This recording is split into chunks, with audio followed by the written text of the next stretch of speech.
নূরজাহান, একটা কথা আপনাদের সাথে শেয়ার করব। ওটা করতেও কেমন লাগতেছে, কারণ মানে এই এত বাড়ি ঘর সব করার চেষ্টা করলাম, এখন নূরজাহান গ্রামে থাকতে চাইতেছে না। হ্যাঁ, এটা কোনো মানে নর্মাল বিষয় না, এটা নিয়ে গ্রামে আসলে। থাকুন কেমনে কোন? এখন তো মনে করেন শীতকাল আছে, হ্যাঁ, এখন থাকা যায়। এদিকে বর্ষাকাল আইবে, এই ঘর থেকে বাইরে না মন যায় না, বৃষ্টি। তারপর আবার বাজারে পাঠামু, একটা কিছু খাইতে মনে চায়, খামু, আনতে কমু, হ্যাঁ, বৃষ্টির কারণে যাইতে পারবেন না, বা তেল লাগবে, যাই লাগুক, যাইতে বৃষ্টির পারবো না, কারণে যাইতে এর পারেন চেয়ে না। বড় কথা হচ্ছে যদি যাইতে চাইও, মনে করেন হ্যাঁ, আমি বৃষ্টির মধ্যেই যাব ছাতা নিয়ে। যে রাস্তায় কাদা ভাই, এই রাস্তার কাদা, তারপরে কথা হচ্ছে এই কাদা পার হয়ে যাইতে যাইতে যে সময় লাগবে, তারপর আবার আস্তে আস্তে যে সময় লাগবে। তারপর মাল সাবানা নিয়ে তো আড়ুনি যাবে না, মানে হুদে আড়ুন যায় না। আমি যদি বাজার করতে যাই বর্ষাকালে, চিন্তা করেন বেশ বিশাল একটা সময় লাগে। ধরেন আমি 9টায় গেলাম, 9টায় যাইতে যেতে ধরেন বাজবে হচ্ছে আপনার মানে কি বলবো 10:30, মানে 1.5 ঘন্টা সময় লাগবে যাইতে। হুম। আবার দেখেন এই বর্ষাকালে রাস্তায় উঠলে গাড়ি পাওয়া যায় না। কেন গাড়ি পাওয়া যায় না? কারণ এই রাস্তা চলে হচ্ছে ইলেকট্রিক গাড়ি, মানে ওই যে বোরাক বা অটোরিকশা, হ্যাঁ, এগুলা এগুলো তো চার্জে চলে। তো কারেন্ট থাকে না বর্ষাকালে, সেজন্য চার্জও হইতে পারে না, তো গাড়িও পাওয়া যায় না। হ্যাঁ। এখন বলতে পারেন ভাই আপনার তো বাইক আছে, কারণ আমার যে বাইক আছে এই বাইক নতুন বাইক। এখন আমি যে রাস্তার গ্যারেজে রাখবো, মানে সেই গ্যারেজগুলো হচ্ছে অটোরিকশার গ্যারেজ। হ্যাঁ, সেখানে আচ্ছা সেখানে রাখলাম ধরেন, সেখানেই রাখলাম। হ্যাঁ, কিন্তু এখান থেকে আমার হাইটে যাইতে হবে 2 কিলোমিটার আগে, মানে সেই যেখানে বাইক রাখবো সেই জায়গায় যাইতে হলে 2 কিলোমিটার আগে কাঁচা রাস্তা হাঁটা লাগবে ওই কাদার মধ্যে। তো ধরেন গেলাম সেখানে, তারপর বাজারে গেলাম কোনোভাবে, 1.5 ঘন্টা সময় লাগলো। এরপর আবার আসলাম, এখন ওই যে মালামাল বাজারে মালামাল নিয়ে ধরেন আমি কি আনলাম, ধরেন আলুই নিয়ে আসলাম। হ্যাঁ, 2 কেজি আলু, 3 কেজি আলু, বা বা মোটামুটি একটা মালামালে 10 কেজি মালামাল হইলো। সেই মালামালটাই কাদার মধ্যে 2 কিলোমিটার হাইটে নিয়ে আসতে হবে, চিন্তা করেন। এটা আসলেই বড় কষ্টের বিষয়। কি যে করব আল্লাহ পাকি ভালো জানে। কিভাবে এখানে বাড়ি করলাম এটাও আমি আসলে ভাই, এটা আমার ইচ্ছায় হয় নাই। হুম। আমি যে বলবো যে আমি করছি, ভুল করছি, এটা না। এটা আল্লাহ পাকি করাইছেন হয়তো। নাহলে আমি আমার জীবনে কোনো দিনও চিন্তা করি নাই যে আমি গ্রামে আসবো, মানে কোনো দিনও ভাবি নাই। কারণ আমার ঢাকার এই সিটি লাইফ আমার অনেক ভালো লাগতো। নুরজানেরও পছন্দ অনেক, কারণ দেখেন একটা নাস্তার কোনো জিনিস লাগবে সকালবেলা, একেবারে ঘরের সামনে দৌড়ে গিয়ে নিয়ে আসতে পারবো। হ্যাঁ। যে যেটা খাইতে মন চায়, সেটাই হ্যাঁ, পাওয়া টাকা যায়। থাকলে ঢাকাতে অনেক মানে ভালো থাকা যায়। কিন্তু গ্রামে আপনারা তো আসলে বুঝতে পারতেছেন যে সমস্যাটা বললাম আসলে, এই বাজারে যাওয়া আসার কথাটা, ঘর থেকে বের হওয়ার কথাটা, এটা আসলে ওটা চিন্তার বিষয়, বড় চিন্তার বিষয়। আবার এই ছেলে পেলেদের পড়াশোনা করাবো, হ্যাঁ, ওকে স্কুল ভর্তি করবো, স্কুল যে শহরে ভালো স্কুল, ওই শহরে বর্ষাকালে আমি কেমনি স্কুল নিব বলেন? এই 2 কিলোমিটার রাস্তা হাইটা বৃষ্টির মধ্যে, কাদার মধ্যে আব্রাহিমরে নিয়া আবার আসা, এটা কষ্টটুকু পসিবল আসলে? এটা ওটা চিন্তার বিষয়। এখন বলতে পারেন যদি কেউ বলেন ভাই আগের জমানার মানুষেরা কীভাবে চলতো, এখন আগের জমানার মানুষ কীভাবে চলতো সেই চিন্তা তো এই জমানায় এসে করে লাভ হবে না আসলে, তাই না? আমাদের আব্বু আম্মুরা আমাদের বলছে সবসময় আমরা আগে এরকম করতাম ওরকম করতাম, ওনারা আমাদেরকে একটা ভালো শিক্ষা দিয়েছেন যে কষ্ট করতে হবে। কিন্তু বাস্তবতা তো এরকম না, তাই না? বাস্তবতা তো এরকম না। আমাদের অনেক মানে যেহেতু লাইফ চেঞ্জ হয়েছে, মানুষের লাইফস্টাইল চেঞ্জ হয়েছে, পরিবেশ পরিস্থিতি চেঞ্জ হয়েছে, তো ওই হিসাবে তো মানিয়ে চলাই লাগবে, তাই না? তো এই বিষয়টা এখন বড় মানে চিন্তার বিষয় হয়ে গেল। কি যে করব কিচ্ছু বুঝি না আসলে। আপনারা আমাদের ভিডিও দেখেন, আঙ্কেল আন্টি বড় আপুরা আছেন, বড় ভাইয়ারা আছেন, একটু মতামত দিবেন কি করা যায় আসলে। মানে বুঝে আসে না, মানে কি করব, কি করা যায়। আসসালামু আলাইকুম, কেমন আছেন সবাই? বাবা কি ঠান্ডা! অনেকদিন পরে আবার শীত পড়ছে ভালো। এই পাখিটাকে কি বলে জানেন? এই পাখিটাকে বলে গোবরিয়া শালিক, মানে হচ্ছে ও গোবরের মধ্যে থাকে।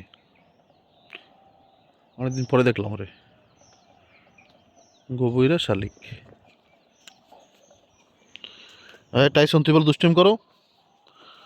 ওরা বললে এইতে নিয়ে গেলে, মানে আমি ছাগল টান বাঁধতে যাবো। আমি ওদিকে বাঁধি না কখনো, আমাদের জমির পাশেই এখানে বাদাম লাগাইছি আমরা। দেখলেন না অন্য মানুষ এসে ছাগল বাইদে রাখে, তো আশা করি আমি বাইদে রাখলে আর অন্য কেউ বাঁধবে না, এই জন্য আর কি। হ্যাঁ, আমি তো যেভাবে বাঁধবো ওভাবে মানে ওরা তো সাইরা দেয়, জানেন তো আপনারা। তো আমি তো খুঁটা নিয়ে রাখছি হাতে, দেয় নাই। চলো চলো চলো চলো চলো। এই যে বোবো খাইতেছে আস্তে আস্তে। এই হচ্ছে বাদাম ক্ষেত, এই হচ্ছে বাদাম গাছ। ওরে বাবা রে, এতক্ষণ তাকাইতে পাইনি, ধোয়া এখানে বাতাস প্রচন্ডের জন্য সাইডে দিয়ে রান্না কোনো মতো রান্না করতেছে আর কি। বাবা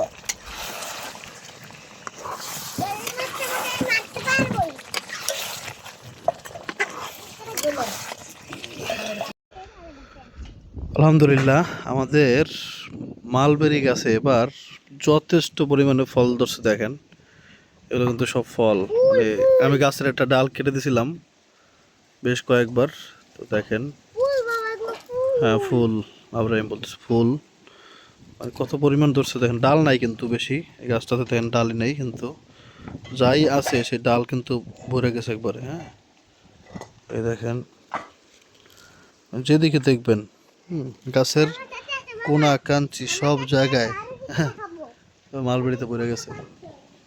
এই দেখেন মানে পুরো গাছ আর কি। তা আমি চিন্তা করছি জানেন যে এটাকে হচ্ছে বনসাই টাইপ করে ফেলবো। গাছ খালি কাটতে থাকবো যাতে হচ্ছে বড় না হইতে পারে কিন্তু মোটা হয়।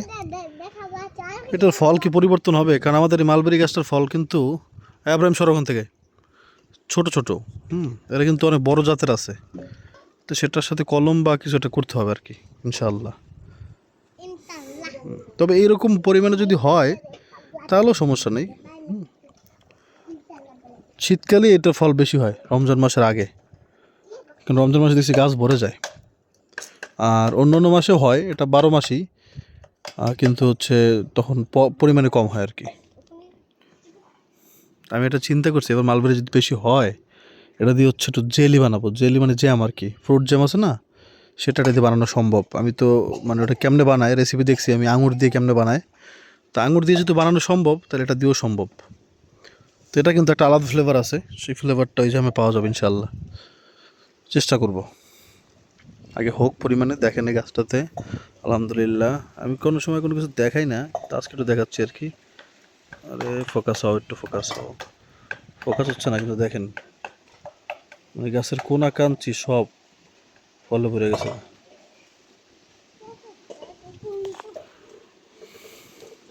উঠাও, আমরা হচ্ছে এটা চিকেন রান্না করতেছি। এটা হচ্ছে আপনারা দেখছেন, আমরা না না দো না দো আমরা হচ্ছে দাঁড়া বাবা, আমরা হচ্ছে যে রান্না করছিলাম না পাকিস্তানি, যে কি জানি পাকিস্তানি কারাহি চিকেন, তো সেই চিকেনটার একটা ফিউশন করছি বাংলাদেশি স্টাইলে।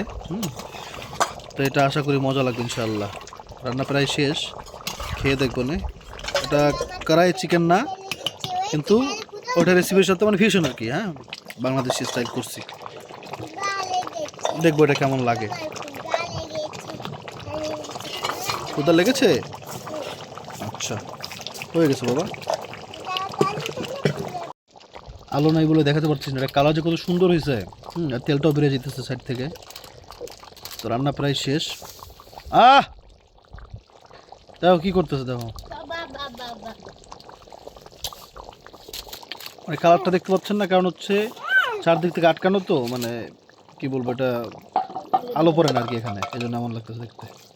জিরাও দিয়ে দিলাম, জিরা গুঁড়া। এবার হচ্ছে আমি একটা প্লেটে একটু নিয়ে খাই দেখি। লেগ পিস, লেগ পিস লাগবে না। নুরজান তো আমার পছন্দের পিস চিনে আর কি, লেগ পিস ছাড়া আমি যেগুলো অনেক বেশি পছন্দ করি, মানে হাড্ডিওয়ালা পিসগুলো, হ্যাঁ ওটা পছন্দ।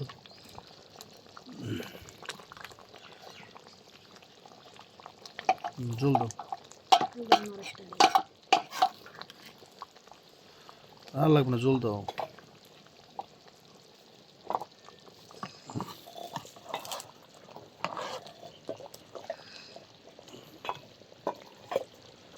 ওটা ওই ফিউশন রান্না যেটা বললাম, পাকিস্তানি স্টাইল আর বাংলা স্টাইল লেনো, বাংলা পাকিস্তানি রেসিপি। আব্রাহিম এটা একটা আলোতে নেই, তারপর দেখবেন আপনারা এটা কালারই দেখবেন চেঞ্জ হয়ে যাচ্ছে, খাই দেখছেন? মানে আলোতে না রাখলে এরকম দেখা যায় আর কি, দেখেন পার্থক্য।